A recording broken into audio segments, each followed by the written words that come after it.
Hi, Temple Beth Hom community.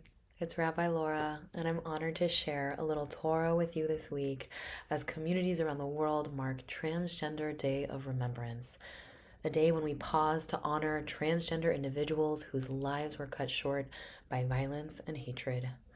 Today, we join in grieving the loss of those precious souls, and we also accept this day as an invitation to learn from, to honor, and to center the trans changemakers, past and present, who are helping shape our Jewish community for the better.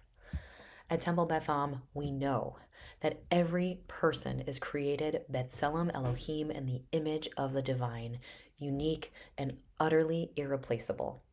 Each name, each person, each story matters. Every soul deserves to be seen and supported in the fullness of who we are. This week's Parsha, Toldot, contains a verse that pierces my heart each time I read it. Our ancestor Rebecca Rivka, struggling through a painful and confusing pregnancy, cries out, Lama ze anochi, literally, why am I? Why am I alone going through this moment? It is a cry that comes not only from physical discomfort, but from bewilderment and isolation. Rebecca feels a struggle rage within her. No one is there to take her hand, to reassure her that others have walked this challenging path, to remind her she is not alone. It's striking that her name, which means to join or to connect, becomes in this moment a symbol of profound loneliness. Transgender activists, rabbis, and young people know all too well the stakes of not saying, I see you, you are not alone. As Rabbi Lonnie Kleinman, author of Transness is Our Salve, teaches, this Transgender Day of Remembrance invites us to reflect on the ways that transness and honoring this part of the human experience can deepen safety, compassion, and connection for all of us.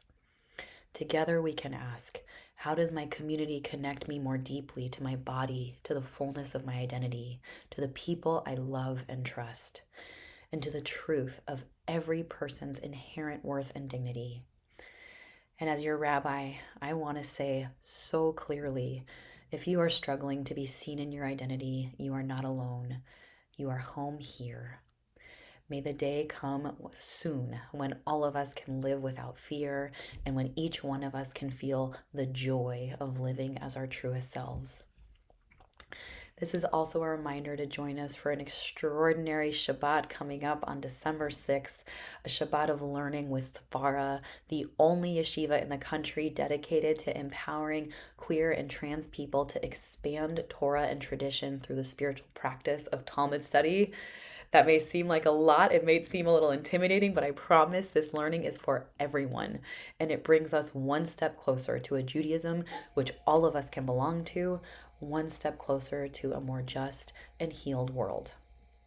Registration's been extended, so there's no excuses, and we really hope to see you there. And this evening, as we mark Rosh Chodesh Kislev, the first night of a Hebrew month that asks us to kindle many beautiful, hopeful lights, may we see extra light in the eyes of those we meet and those we love. Shabbat Shalom.